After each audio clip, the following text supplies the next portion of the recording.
नमस्कार साथियों, ए सोनी आईएएस में आपका हार्दिक स्वागत है। आज हम करेंगे मेडिवल हिस्ट्री, है ना? और जो आपका एग्ज़ाम है आरओ, एआरओ और पीसीएस का और अदर जो भी एग्ज़ाम है, अगर कोई मेडिवल हिस्ट्री से जो भी क्वेश्चन बनेगा वो यहीं से बनेगा, क्योंकि इसमें सारे जो भी फैक्ट है ना, टोटली फैक्ट बेस्ड क्लासेस है। आप इसको रैपिड रिवीजन के तौर पर देख सकते हो। आरओ, एआरओ से पहले 1 या 2 बार आप देख लोगे तो इससे जो भी क्वेश्चन बनेगा वो आपका बन सकता है। और इसको हम 2 क्लास या 3 क्लास में कंप्लीट करा देंगे, क्योंकि मेरा खुद का भी एग्ज़ाम है तो मुझे भी थोड़ा-सा पढ़ना पड़ता है, इसलिए मैं वीडियो नहीं बना पाता। एक ही वीडियो मैं रिवीजन के तौर पे इसको बनाता हूँ, तो आप इसको एक बार रैपिड रिवीजन के तौर पे इसको देख सकते हैं। तो आइए स्टार्ट करते हैं बिना देरी के। पहले ठीक है, ये हो गया आपका दिल्ली सल्तनत के बारे में पढ़ेंगे, कहाँ से स्टार्ट होती है, क्या करना है, क्या पढ़ना है, क्या नहीं पढ़ना है, ठीक है? तो महत्वपूर्ण तत्व रहेंगे इसमें गुलाब वंश, ठीक है? गुलाम वंश या मामलुक वंश जो भी है, खिलजी वंश, तुगलक वंश, सैयद वंश, लोधी वंश, प्रथम अफगान शासन और सल्तनत कालीन शासन प्रशासन रहेगा, ठीक है? ये हमारा इंडेक्स है, ये हमें पढ़ना है, ठीक? तो पहले हम पढ़ेंगे दिल्ली सल्तनत 1206 से 1526 तक, ठीक है? सबसे पहला जो पॉइंट हो गया दिल्ली सल्तनत, जो दिल्ली सल्तनत है वो उसका जो टाइम पीरियड है वो कितना रहा है, तो 1206 से वो 1526 तक दिल्ली सल्तनत रही है, ठीक है? दिल्ली सल्तनत जब इब्राहिम लोदी हार जाता है बाबर से, तो दिल्ली सल्तनत का वो क्या हो जाता है, पतन हो जाता है, दिल्ली सल्तनत खत्म हो जाती है। तो वहाँ से 1526 से क्या लगता है, फिर मुगल साम्राज्य लग जाता है जो बाबर वहाँ पर स्थापित करता है, ठीक है? तो पहले हम पढ़ेंगे गुलाम वंश के बारे में, जो सबसे पहले जो वंश था पहले दिल्ली में, उसके बारे में पढ़ते हैं। तो गुलाम वंश का जो शासन रहा है वो 1206 से 1290 तक रहा है, ठीक है? फिर उसके बाद में आया था आपका खिलजी वंश। इनका क्रम पूछ लेता है ना कि पहले कौन आया, गुलाम वंश, फिर खिलजी वंश, तुगलक, सैयद, लोधी, ठीक है? ये क्रम भी पूछ लेता है। और फिर ये पूछता है कि सबसे ज़्यादा जो शासन करने वाला जो वंश है वो कौन सा वंश है, तो उसको भी पूछ लेता है, ठीक है? तो आगे हम उसको देखेंगे, पहले इसको देखते हैं कि खिलजी वंश आया। खिलजी वंश का रहा है 1290 से 1320 तक। तो कितना टाइम हो गया इसको, केवल 30 साल इसने, खिलजी वंश ने इसका शासन किया, 30 साल हो गया। फिर उसके बाद में तुगलक वंश आता है 1320 से लेकर 1414 ईस्वी तक, ठीक।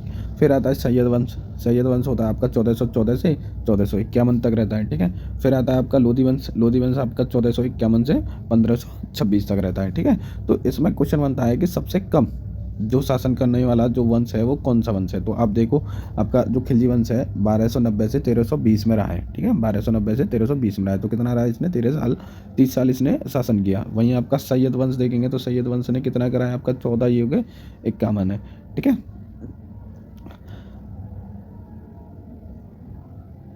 ठीक है, तो आपका खिलजी जो वंश है, आपका खिलजी वंश है, उसने सबसे कम जो शासन किया है खिलजी वंश ने किया है, ठीक है?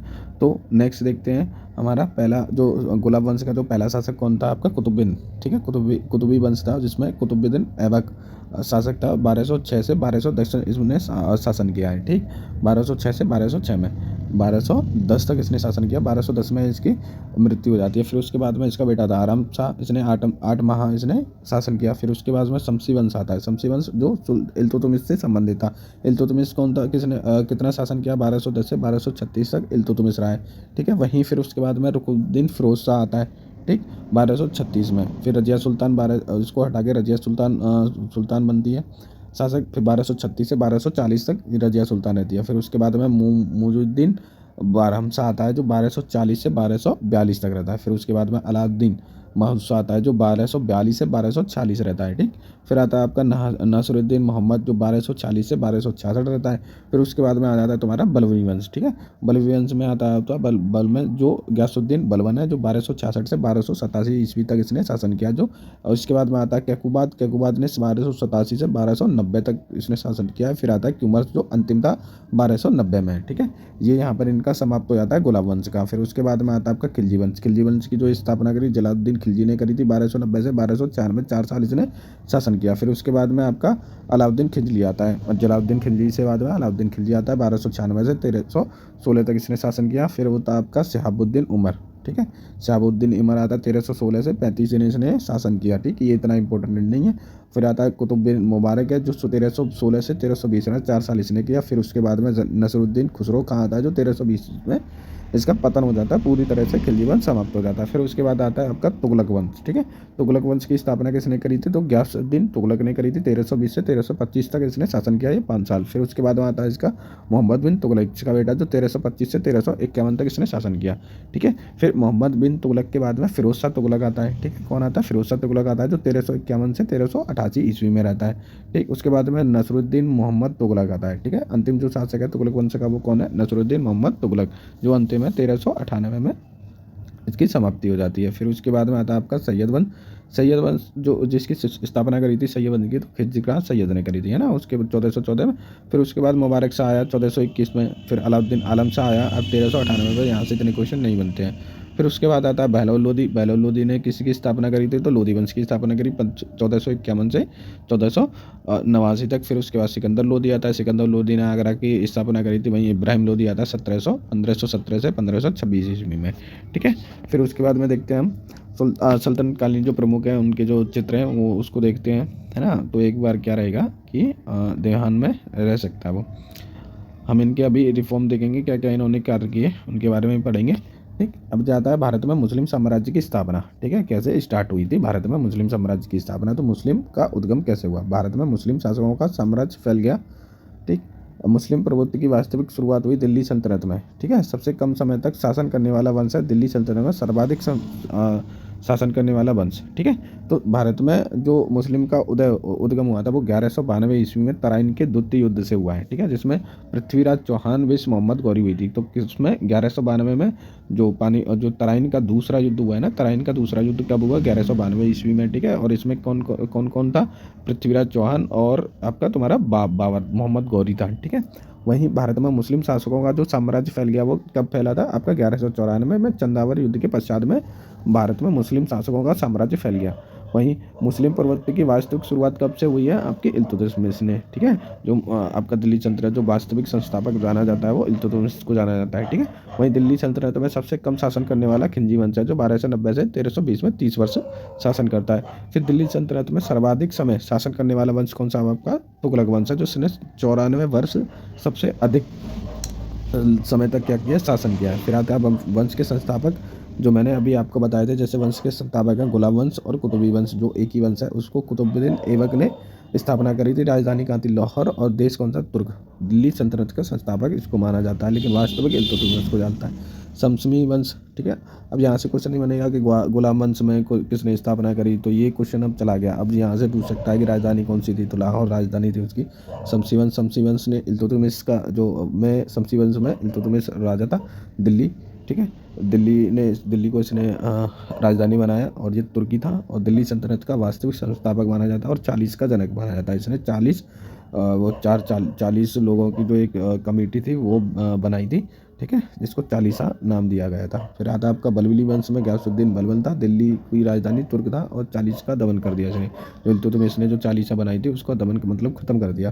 फिर होता है खिलजी वंश। जलालुद्दीन खिलजी दिल्ली तुर्क था और सबसे कम शासन करने वाला वंश हो गया।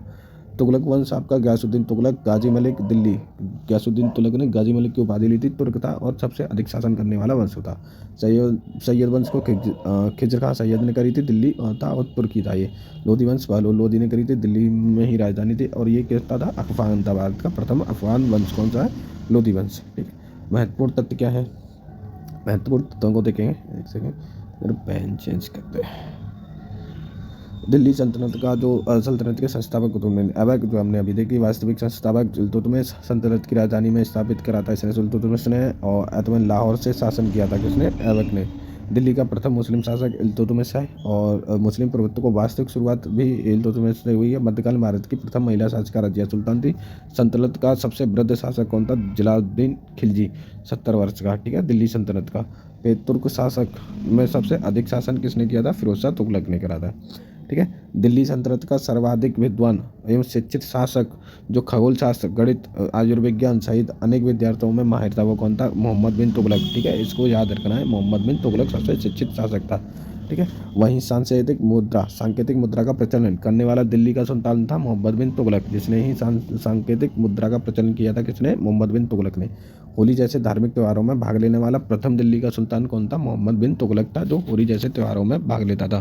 ठीक है, जो प्रथम ऐसा सुल्तान था जो होली जैसे त्योहारों में भाग लेता था। ठीक है, कौन था? मोहम्मद बिन तुगलक होता है। दिल्ली सल्तनत में मोहम्मद बिन तुगलक पहला सुल्तान था जो हिंदुओं के त्योहारों को मुख्यतः होली में भाग लेता था, जिसके कारण बर्नी ने उसकी कटु आलोचना करी थी। ठीक है, किसने करी थी? बर्नी ने। इतिहासकार बदायूनी के ने मोहम्मद बिन तुगलक की मृत्यु पर कहा, सुल्तान को अपनी प्रजा से और प्रजा को अपने राजा से मुक्ति मिली। ठीक है, मोहम्मद बिन तुगलक जब मरा था तो एक बदायूं ने क्या बोला था? सुल्तान को अपनी प्रजा से और प्रजा को अपने राजा से मुक्ति मिल गई। ठीक है, फिर आता है आपका सबसे अधिक गुलाम रखने वाला सुल्तान कौन सा था? फिरोज शाह तुगलक सबसे अधिक गुलाम रखने वाला था। ठीक है, किसने रखे थे? फिरोज शाह तुगलक ने रखे। टोपरा तथा मेरठ के 2 अशोक स्तंभ थे जो दिल्ली लाए गए थे, वो किसके द्वारा लाए थे? फिरोज शाह तुगलक के द्वारा ही लेके आए थे। फिर आता आपका इब्न बतूता जो 1333 से 1346 में रहा। इब्न बतूता मोरक्को का मूल निवासी था जो अफ्रीकी यात्री था, है ना। रचना इसने कौन सी रचना करी है? किताब उल रहला की रचना करी है। इब्न बतूता की यात्रा का वर्णन मिलता है जिसमें इब्न बतूता मोहम्मद बिन तुगलक के शासनकाल 1325 से 1351 में भारत आया था। मोहम्मद बिन तुगलक ने इब्न बतूता को दिल्ली का काजी नियुक्त किया। ठीक है, 1342 में सुल्तान का दूत बनकर चीन भेजा गया था ये। ठीक है, प्रमुख युद्ध देखते हैं। प्रमुख युद्ध यहाँ से हमें पेयर बनाने के लिए मिल जाते हैं आर ओ आर ओ में। सबसे फेवरेट क्वेश्चन है आर ओ आर ओ का, पेयर वाले।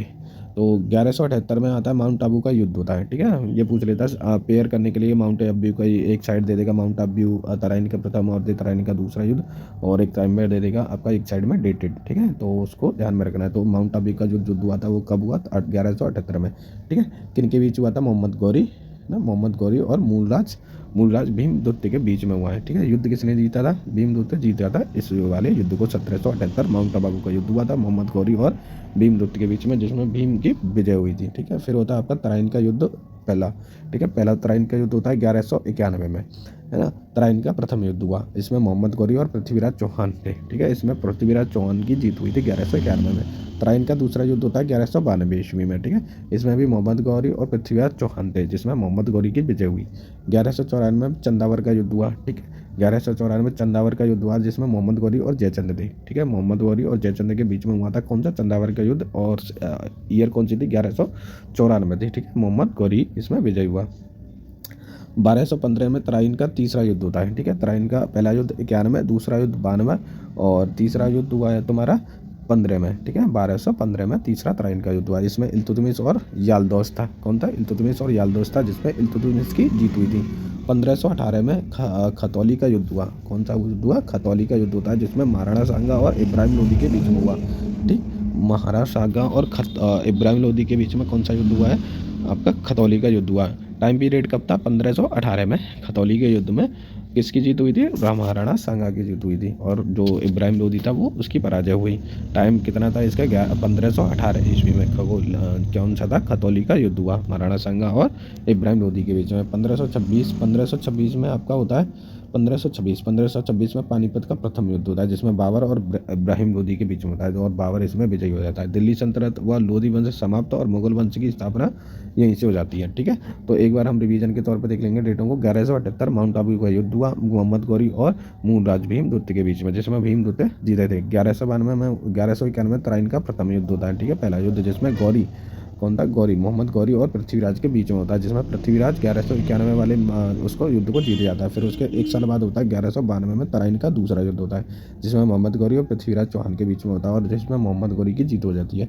1194 में चंदावर का युद्ध होता है। चंदावर का युद्ध हुआ आपका मोहम्मद गौरी और जयचंद के बीच में। चंदावर का युद्ध मोहम्मद गौरी और जयचंद के बीच में होता है, जिसमें मोहम्मद गौरी की विजयी हो जाती है। ठीक है, फिर होता है आपका 1215 में तराइन का तीसरा युद्ध हो जाता है, जिसमें इल्तुतमिश और याल्दोज की युद्ध होता है, जिसमें इल्तुतमिश की विजयी हो जाती है। 1518 में खतौनी का युद्ध होता है, जो महाराणा सांगा और इब्राहिम लोदी के बीच में, जो महाराणा सांगा में इसमें विजयी हुए। 1526 में पानीपत का प्रथम युद्ध या बाबर बीच इब्राहिम लोदी और बाबर की जीत हुई। दिल्ली सल्तनत की समाप्ति, मुगल वंश की स्थापना यहीं से हो जाती है।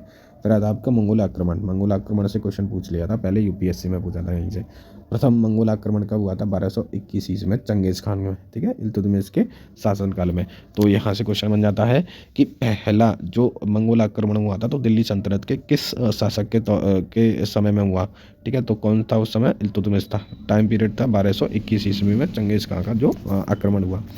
1221 में मंगोल शासक चंगेज खान फारस के शासक जलाउद्दीन माकबर इनका पीछा करते हुए भारत के सिंधु घाटी तक पहुंच गया था। जिसमें मंगोल शासक चंगेज़ खां के भय से इल्तुतमिश ने जलालुद्दीन मागबरनी की सहायता नहीं करी थी। ठीक है, जलालुद्दीन मागबरनी इल्तुतमिश के पास आया था सहायता मांगने के लिए कि उसको शरण दे दे, मतलब कि उसको सहायता दे। ठीक है, लेकिन उसने इल्तुतमिश ने चंगेज़ खां के डर की वजह से उसको सहायता नहीं दी। ठीक है, और वो आगे बढ़ गया था उसके राज्य से। ठीक, तो ये कि जो चंगेज़ खान ने अपने दूत इल्तुतमिश के पास भेजे और वहाँ मागबरनी की सहायता न करे तथा अतः इल्तुतमिश ने मागबरनी की सहायता नहीं करी थी। ठीक, 1224 में मागबरनी भारत से चला गया तो इस समस्या का समाधान हो गया ना। फिर आता है सर्वाधिक मंगोल आक्रमण किसके काल में हुए थे, तो अलाउद्दीन खिलजी के समय सर्वाधिक मंगोल के जो आक्रमण हुए हैं वो अलाउद्दीन खिलजी के समय हुए हैं। ठीक है, और एक समय था जब इल्तुतमिश के समय वो भारत आया था युद्ध के लिए, लेकिन युद्ध नहीं हुआ, युद्ध को टाल दिया था इल्तुतमिश ने। लेकिन जो अलाउद्दीन खिलजी है ना, ऐसे क्वेश्चन बन जाता है कि जो मंगोलों का सबसे अधिक आक्रमण किसके काल में हुए, तो वो आपके अलाउद्दीन खिलजी के समय हुए हैं। फिर वहीं आता है उनका 29 बार मंगोलों के आक्रमण को विफल किया था गयासुद्दीन तुगलक शाह ने। ठीक है, कितनी बार, 29 बार मंगोलों के आक्रमण को विफल किया था गयासुद्दीन तुगलक ने, शाही गाजी ने। ठीक है, गयासुद्दीन तुगलक अलाउद्दीन खिलजी का सेनापति था। ठीक है, कौन था, गयासुद्दीन तुगलक अलाउद्दीन खिलजी का सेनापति था। गयासुद्दीन तुगलक ने 29 बार मंगोलों को आक्रमण किया, विफल किया, इसलिए वह गाजी मलिक के नाम से प्रसिद्ध है।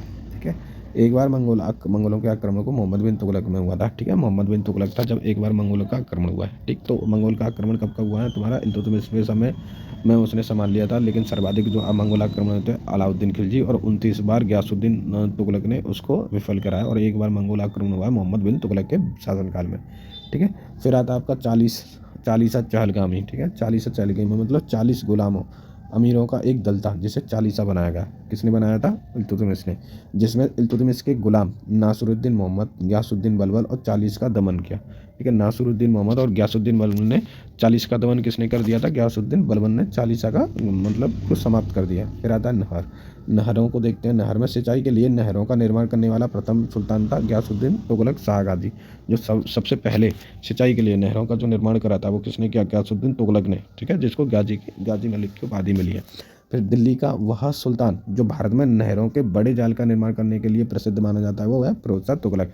ठीक है, तो यहाँ से कन्फ्यूजन नहीं होना है कि जो सिंचाई की नहरों का जो निर्माण करने के लिए, सिंचाई नहरों का जो निर्माण करने के लिए जो प्रथम सुल्तान था वो कौन था, गयासुद्दीन तुगलक गाजी। ठीक है, और सर्वाधिक जो नहरें जिसके शासन में बनी है वो कौन था, फिरोज शाह तुगलक। ठीक है,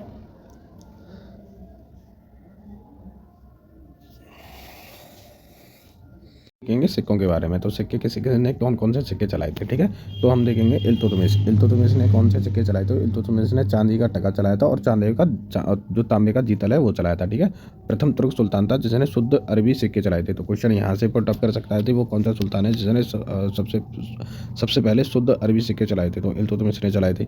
सिक्के के एक और बगदाद के खलीफा का नाम लिखा जाता तो वो किस शासनकाल में लिखा था, किसके शासनकाल में, तो वो इल्तुतमिश के शासनकाल में लिखा जाता था। ठीक है, वहीं सिक्के पर टकसाल का नाम लिखवाने की जो प्रथा है, जो परंपरा है, वो यहीं से शुरू होती है। ठीक है, ये आपका चांदी का टका। ठीक है, चांदी का टका, ये वाला जो रुपया है ये चांदी का टका है, और वहीं चांदी के जीतल है। ठीक है, फिर आपका आता है मोहम्मद बिन तुगलक ना। मोहम्मद बिन तुगलक ने क्या सांकेतिक मुद्रा चलाई थी, जो प्रतीक मुद्रा थी, जो तांबे की थी। ठीक है, इसको हमें इतना ही याद रखना है, तांबे की मुद्रा थी और सांकेतिक मुद्रा थी। किसने चलाई थी, वो मोहम्मद बिन तुगलक ने चलाई। ठीक, वहीं नीति व्यवस्था के बारे में देखेंगे तो किसने कौन कौन सी नीति अपनाई थी। ये था आपका नीति निर्माता, व्यवस्थापक और विशेष क्या थी। ऐबक ने पारिवारिक संबंध की नीति अपनाई थी, जबकि तलाउद्दीन ये हमारे लिए इंपॉर्टेंट नहीं है, इसको नहीं पढ़ते हैं। ठीक है, फिर आता है इल्तुतमिश ने क्या करा था, इल्तुतमिश ने इक्केदारी प्रथा, जो जमींदारी प्रथा है, इक्केदारी प्रथा है, उसको शुरुआत की। ठीक है, इस्लाम शासन प्रणाली को लेकर और चालीसा। ठीक है, चालीसा जो 40 गुलाम थे उनका गठन किया। ठीक, वहीं अगर देखेंगे गयासुद्दीन बलबन को देखते हैं तो इसने लोहर रक्त की नीति अपनाई थी, और इसने लोहर रक्त की अपनाई थी, और इसने जो इल्तुतमिश का जो परिवार था, परिवार के जो लोग थे उनको सभी को मरवा दिया था। ठीक है, फिर आता है राजस्व का दैवीय सिद्धांत क्या है। जो सुल्तान का पद ईश्वर का पद होता है ये बलबन कहता है, और सुल्तान का निरंकुश होना अनिवार्य है, और उपाधि क्या ली थी इसने, जिले लाई, ईश्वर का प्रतिबंधी। ठीक है, वहीं न्यायत खुदाई, ईश्वर के प्रतिनिधि के बारे में, और जिले लाई में ईश्वर की छाया बताया है। सुल्तान पृथ्वी पर ईश्वर के प्रतिनिधित्व करता है। ठीक, सैन्य विभाग दीवाने अर्ज, बलबन को ही सैन्य विभाग के संगठन का श्रेय जाता है। ठीक है, सैन्य विभाग का जो संगठन का जो श्रेय जाता है वो बलबन को जाता है। फिर उसके बाद में देखते हैं जैसे अलाउद्दीन खिलजी ने क्या कहता था, नया धर्म, खालिसा भूमि, मूल्य नियंत्रण की नीति, बाजार नियंत्रण की नीति और सार्वजनिक वितरण प्रणाली। ठीक है, ये अलाउद्दीन खिलजी के समय। तो जो नया धर्म है वो अलाउद्दीन खिलजी द्वारा नया धर्म चलाना चाहता था, लेकिन उलेमा लोगों ने उसका विरोध कर दिया। खालिसा भूमि में अलाउद्दीन खिलजी ने शक्तिशाली व निरंकुश राज्य की स्थापना करने के लिए उसने उन सभी लोगों से जमीन छीन ली जो उन्हें राज्य द्वारा प्राप्त हुई थी। ठीक है, फिर उसके बाद में आता है मूल्य नियंत्रण की नीति। इसका उद्देश्य मंगोलों के विरुद्ध एक विशाल सेना तैयार करना था। अलाउद्दीन ने एक बड़ी और स्थायी सेना रखा था जिन्हें नगद वेतन दिया जाता था। ठीक है, कि उन्होंने नगद वेतन अलाउद्दीन खिलजी के समय ऐसा करने वाला वह दिल्ली का पहला सुल्तान था जो नगद वेतन देता था।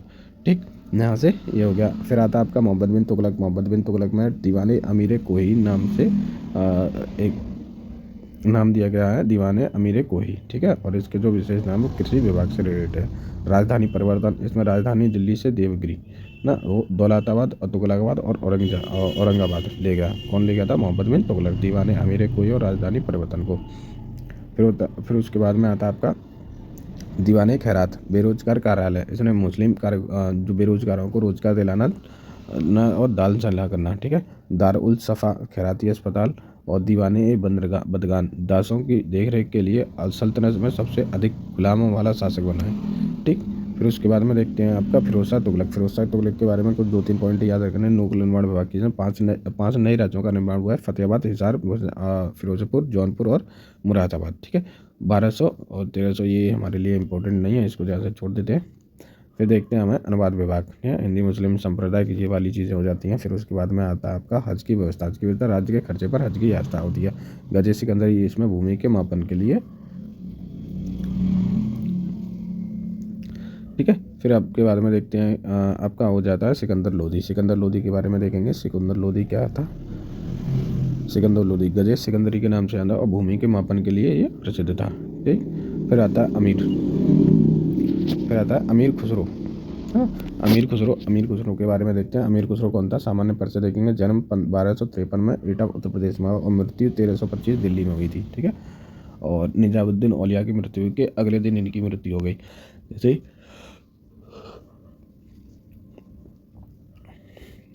निजामुद्दीन औलिया, ठीक है, निजामुद्दीन औलिया की मृत्यु के अगले दिन इनकी मृत्यु हो गई और इस एक गुरु हो गए जो निजामुद्दीन औलिया थे। ठीक है, मोहम्मद जो महत्वपूर्ण तथ्य थे वो क्या देखते हैं, महत्वपूर्ण पॉइंट देखेंगे कि दिल्ली सल्तनत के सर्वश्रेष्ठ संगीतज्ञ व कवि गयासुद्दीन बलबन के से गयासुद्दीन तुगलक के बराबर की शोभा। ठीक है, प्रथम मुस्लिम कवि जिसने अपनी खजानों रचनाओं में हिंदी साहित्य का प्रयोग कव्वाली के जनक के रूप में किया। सितार व तबले का आविष्कार कर दिया। ठीक है, तो महत्वपूर्ण क्या है? दिल्ली सल्तनत के सर्वश्रेष्ठ संगीत का कवि हो गया गयासुद्दीन बलबन। ठीक है, कौन था? गयासुद्दीन बलबन। तुगलक के दरबार की शोभा बढ़ाए, है ना, और कव्वाली के जनक थे। सितारे तबले आविष्कार है। ठीक है, ये हमें याद रखना है। फिर आता आपका प्रमुख रचनाएं क्या हैं। ठीक है, प्रमुख रचनाएं क्या हैं? प्रमुख रचनाएं जैसे नूह सिपेहर किसने लिखी है? भारत की जलवायु पुष्पों का वर्णन मिलता है, भारत को स्वर्ग का उद्यान कहा जाता है। किसको? नूह सिपेहर को। फिर आता है तारिक अलाही में तुमका अलादीन।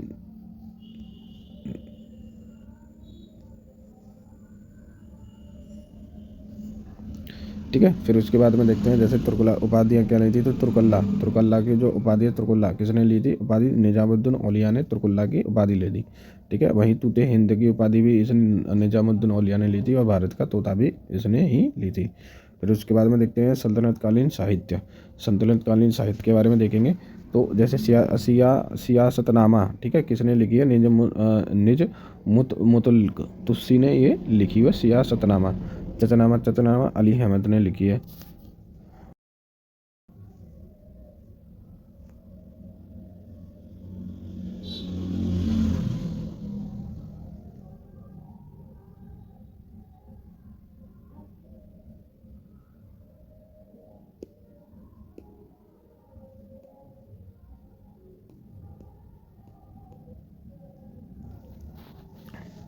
फिर देखते हैं सल्तनत कालीन का जो साहित्य है उसके बारे में देखेंगे। जैसे हमने सियासतनाम देखा था निजामुद्दीन तुलसी ने, और चचनामा अली अहमद ने लिखा है। सिकंदरनामा, ठीक है, सिकंदरनामा किसने लिखा? हसन निजाम ने लिख दिया। सरफनामा नुसरत शाह ने लिखी है। किताब उल रहला और सफ़रनामा किसने लिखी है? इब्न बतूता ने लिखी है। तहकीक ए हिंद किसने लिखी है? अलबरूनी। किताब उल हिंद अलबरूनी और कानून मसूदी अलबरूनी होता है। ठीक है, ये आपका हो गया। फिर नेक्स्ट देखते हैं उपाधि। मजदूर गजनी गाजी, है ना, शासक थे और महमूद गजनवी। उपाधि क्या थी? गाजी। और लाख बख्श के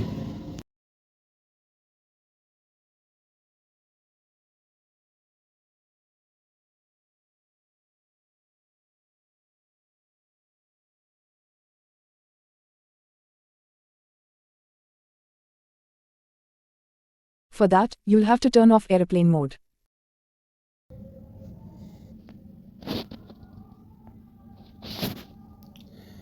अभी देखेंगे मकबरा के बारे में, ठीक है। मकबरा मतलब कि इसमें वॉइस चली गई थी थोड़ा सा डिस्टरबेंस के लिए, ठीक है। मकबरा में देखेंगे सुल्तानगढ़ी का मकबरा किसका है, इल्तुतमिश का है, ठीक है। निर्माण कब हुआ था, 1231 में। भारत का पहला मकबरा है उसका, सुल्तान का, इल्तुतमिश का मकबरा इल्तुतमिश। कबीरुद्दीन औलिया का मकबरा नासिरुद्दीन मोहम्मद ने इसका निर्माण कराया था। वहीं गयासुद्दीन बलबन का देखते हैं कि गयासुद्दीन बलबन, ठीक है, इसको शुद्ध इस्लामी शैली में बनाया गया था। मेहराब से निर्मित भारत का पहला मकबरा है, ठीक है, जिसको शुद्ध इस्लामी शैली में बनाया गया था। वहीं शेख निजामुद्दीन औलिया का मकबरा बनाया मोहम्मद बिन तुगलक ने बनवाया था। किसका, शेख निजामुद्दीन औलिया का। और भारत का पहला गुम्बद वाला मकबरा है, कौन सा, मोहम्मद बिन तुगलक, जो भारत का पहला गुम्बद वाला मकबरा बनाया गया शेख निजामुद्दीन औलिया ने। गयासुद्दीन तुगलक का मकबरा, गयासुद्दीन तुगलक झील के भीतर बना भारत का पहला मकबरा है ये, ठीक है। फिर उसके बाद में देखेंगे फिरोज शाह तुगलक का मकबरा कहाँ है, फिरोज तुगलक। हुमायूं का मकबरा, हाजी बेगम। सफदरजंग का मकबरा, शुजा-उद-दौला। मुबारक शाह का क्या मकबरा, मोहम्मद शाह, ठीक है। मोहम्मद शाह का मकबरा अलाउद्दीन अल्मशाह। और बहलौल लोदी का जो मकबरा है वो सिकंदर लोदी, ठीक है। फिर उसके बाद में देखेंगे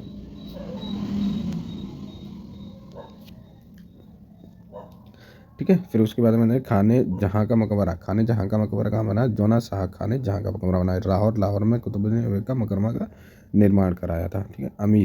अजमेर में मोइनुद्दीन चिश्ती का मकबरा है जो इल्तुतमिश का, ठीक है, इल्तुतमिश के साथ है। और इसने मोइनुद्दीन चिश्ती की दरगाह में अकबर जाते थे, ठीक है। फिर उसके बाद में देखेंगे इनको हम कल वाली क्लास में देखेंगे। आज के लिए बस इतना ही, ठीक है। तो आज के लिए इतना ही, लेट्स गो।